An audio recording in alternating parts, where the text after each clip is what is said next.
going, everyone? Welcome to Asian Filmist. My name is Ray and I love movies. And the movie that we'll be talking about today is a 1997 anime film, Perfect Blue, written and directed by Kon Satoshi. Kon Satoshi is regarded one of the great anime directors out there. You know, it's unfortunate that he passed away years ago, but he left with us a small collection of anime films to enjoy. And for me, my favorite one of those films is Perfect Blue, and so that's why we're going to be talking about it today. From what I understand, Perfect Blue is an adaptation of a novel called Perfect Blue, A Complete Metamorphosis. The novel also spawned a 2002 live-action movie adaptation, but I think that movie kind of went under the radar, you know, possibly because of being overshadowed by this anime feature.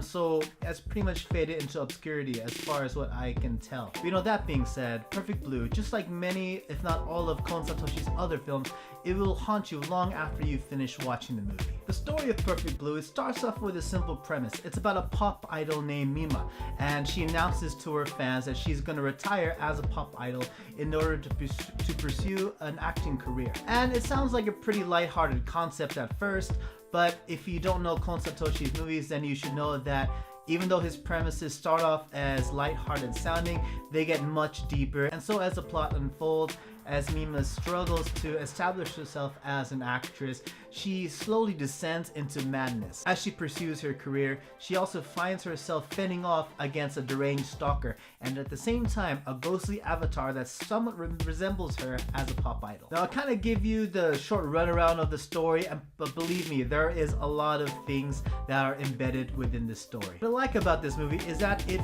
can fuel hundreds upon hundreds of discussion. You know, whether it be about Kon Satoshi's style of filmmaking, his usage of color, and even the nature of the story, which some can interpret as the nature of duality in humans, and what's real and what's illusion. But you know, thankfully, what we're gonna do with this video, it's not meant to be an analysis video. And you know, there are a whole lot more videos out there on YouTube that can do a much greater job than I can ever do. So, you know, you can go ahead and look those up for yourself. So what we'll try to do is just take a glimpse over the things I thought were positive and negative about Perfect Blue. And long story short, Perfect Blue is one of those films I view as an absolute treasure. But you know, let's get on with it. Here are the positives I have to say about Perfect Blue. And long story short, the things I like about Perfect Blue is everything. So let's try to pick and choose, you know, key points to talk about. The first of those key points that I really like is the way the characters were designed and animated. Of course, the film is anime, but the way the characters were drawn, they weren't drawn too over the top, you know, with too overly sized eyes as one would think would be associated with the genre. As a matter of fact, the characters looked very much more realistic than your typical anime. And it gave the characters not a whole over the top kind of feeling, but more of a grounded sense, like as if they were grounded in reality. And since the characters were drawn realistically and very human-like, I thought they were very easy to connect to visually speaking. And speaking of visual, everything visual about Perfect Blue is absolutely stunning. Everything from the animation and the lighting, and especially the use of color. Something I appreciate about the colors is that there are a lot of foreshadowing and a lot of metaphors being told through the use of colors, a lot of which may go unnoticed upon your first viewing, but trust me, the colors still do a very good job at creating a very dark and very ambient atmosphere. Another thing I really like about Perfect Blue is the narrative.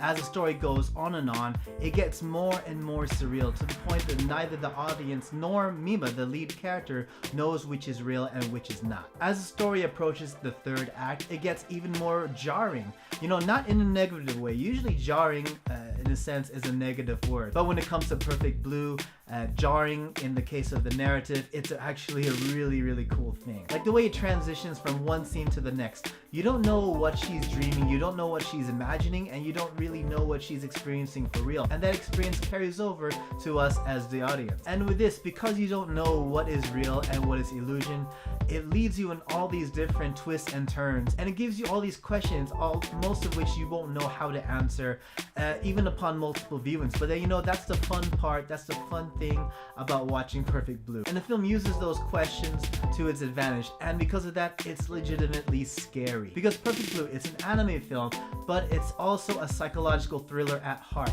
And there are plenty of scenes that sneak up on you and frighten you and just really haunt you long after the scare is finished. And it's not really horror movies type scares. It's kind of like you don't know what the hell just happened, and it kind of shocks you, and because of its use of music and really well-timed jumps, it just gets you. And in addition to being scary, it is genuinely frightening with its violent imagery. There is a particular scene involving a screwdriver. Fans who have seen Perfect Blue at least once know the scene I'm talking about. And there's also a scene that depicts rape.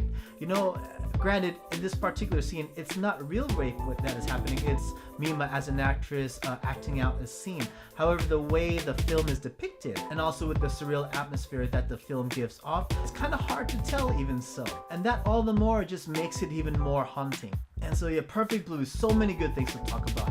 And as for the bad things about Perfect Blue, nah, there is nothing bad I have to say about Perfect Blue, so let's just talk about some more good things. And the thing I like the most about Perfect Blue is the way the movie manages to establish the kind of character Mima is without using so much exposition, and instead uses a lot of clever methods of storytelling through the use of scenery, through the use of the background that you see, and because of its clever use of transitions between scenes. You can see, at first at least, clear differentiation between her personal life and her professional life. Of course, as I hinted at earlier, as the story goes along, those lines kind of blur, but that just goes to show how strong and how well the narrative does what it's trying to do. But overall, Perfect Blue, it's haunting, it's twisted, and it's absolutely fun to watch. And it's fun not just because it's action-packed or anything like that, it's fun because long after you've finished watching the movie, it'll haunt you. You'll keep thinking about what the hell you just watched, and then you'll want to watch it a second or maybe a third time. It'll take more than one viewing to really understand what's going on. And you know, the wonderful thing is everyone will have their own real interpretation as to what just happened. So I genuinely wonder how you all would interpret this film. And I definitely, without a doubt, recommend this film, especially if you're a fan of Hitchcock, Kubrick, and definitely Aronofsky. And you can clearly see the influence of Kon Satoshi's work in Aronofsky's movies, for example, Requiem of a Dream, and especially Black Swan. Actually, Aronofsky has been accused of ripping off Perfect Blue for many scenes and many ideas that go into Black Swan. And if you watch them for yourself, you will agree they're both quite strikingly similar. So if you want to take a dip into a world of surrealism, or even explore the depths of one's dark soul, then I definitely recommend Perfect Blue to you. So those are my thoughts on Perfect Blue. What did you guys think? Whatever your thoughts are, let us know in the comments below. And once again, my name is Ray. You can catch me on Twitter at RayMaru555. And as always, everyone, thank you so much for watching. And if you like what you watch, make sure to like and subscribe to join in more discussions on Asian films. See you next time, everyone.